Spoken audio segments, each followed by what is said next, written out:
La question qui m'est le plus souvent posée est... Quel fichier GRIP faut-il charger? C'est vrai qu'il en existe des dizaines. CEP, GFS, GCWF, JAL. Certains ont des noms un petit peu plus poétiques. On parle d'IRLAM, d'arpège, d'arôme. Mais là, on ne sait plus très bien si on parle de gastronomie ou de météo. Pour l'utilisateur que nous sommes, nous allons voir qu'avec un peu de méthode, on va s'y retrouver très facilement. Et on aura toujours le bon fichier pour la bonne zone de navigation et le bon programme.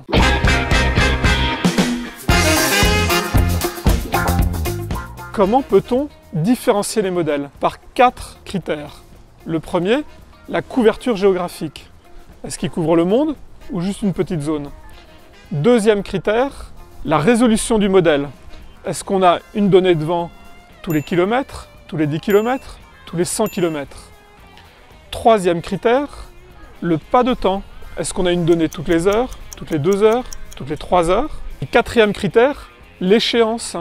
Est-ce qu'on a une prévision à 36 heures, 72 heures ou 10 jours? Il existe 2 grandes familles de modèles. Les modèles généraux d'un côté et les modèles appelés haute résolution ou high-res de l'autre côté. La première famille sont les modèles généraux. Ils couvrent l'ensemble de la planète. Les modèles généraux vont servir pour des navigations hauturières, quand vous partez 1, 2, 3 jours en navigation, et puis quand vous avez envie de savoir ce qui va se passer dans 4 jours, 5 jours, 6 jours, pour choisir le lieu de navigation de vos vacances. Et on a 2 principaux modèles. Le modèle CEP, également appelé ECMWF. Également appelé EC quoi? Bon, on parlera de modèle CEP, c'est plus simple. Puis il est produit par le Centre européen, en Angleterre. Et le deuxième modèle est le modèle GFS, produit par la NOAA, qui est le Centre de prévision de météorologie aux États-Unis. Première grande différence entre les 2 modèles, le CEP est un modèle payant, alors que le GFS est un modèle gratuit, c'est le modèle qu'on trouve partout sur Internet aujourd'hui. Mais attention, on n'a pas tout à fait la même chose derrière. Le CEP est un modèle avec une meilleure résolution. On a une résolution de 0,125 degrés, donc 7000 et demi, alors que le GFS a une résolution de 0,25 degrés, soit 15 000. Donc sur le CEP, quand vous naviguez à 7 nœuds 5, vous avez une mesure de vent toutes les heures, alors que sur le GFS, à 7 nœuds 5, vous aurez une mesure de vent toutes les 2 heures. On a donc 4 fois moins de mesures de vent sur le GFS par rapport au CEP. Enfin, pour les 2 modèles, le pas de temps est de 3 heures, et l'échéance est de 10 jours. Autre point important, les grands services météo considèrent actuellement que le modèle CEP est le plus fiable pour vos prévisions à moyen et long terme. La deuxième famille de modèles, ce sont les modèles haute résolution, dits high-res également. Ces modèles sont intéressants pour des navigations de courte durée, donc à la journée, éventuellement une petite traversée qui va durer 24 heures. Mais au-delà de 48 heures, on ne peut pas attendre grand-chose de ces modèles. Ce qui est intéressant, c'est leur résolution qui peut aller de 1 km à une dizaine de kilomètres.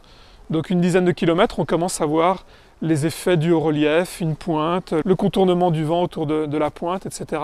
Enfin, on a un pas de temps horaire. Ça veut dire qu'on sait ce qui se passe à 12h, 13h, 14h. On voit que le vent va forcir peut-être en deuxième partie d'après-midi et qu'il va falloir rentrer avant 14h. Sur un modèle général, je vous rappelle que l'échéance est de 3 heures et donc entre midi et 15h par exemple, on n'a pas d'idée de l'évolution du vent. D'accord, mais comment on les reconnaît ces modèles haute résolution? Alors les modèles haute résolution, le problème c'est qu'il en existe des dizaines dans le monde.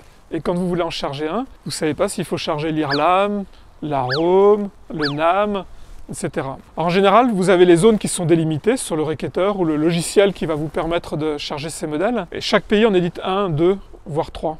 Pour l'Europe, on a l'IRLAM, GCWF, arpège 0,1 degré. Ce sont les 3 modèles haute résolution qui vont couvrir l'ensemble de l'Europe. Et après, pour chaque pays ou chaque zone de navigation, on a souvent un modèle encore plus fin.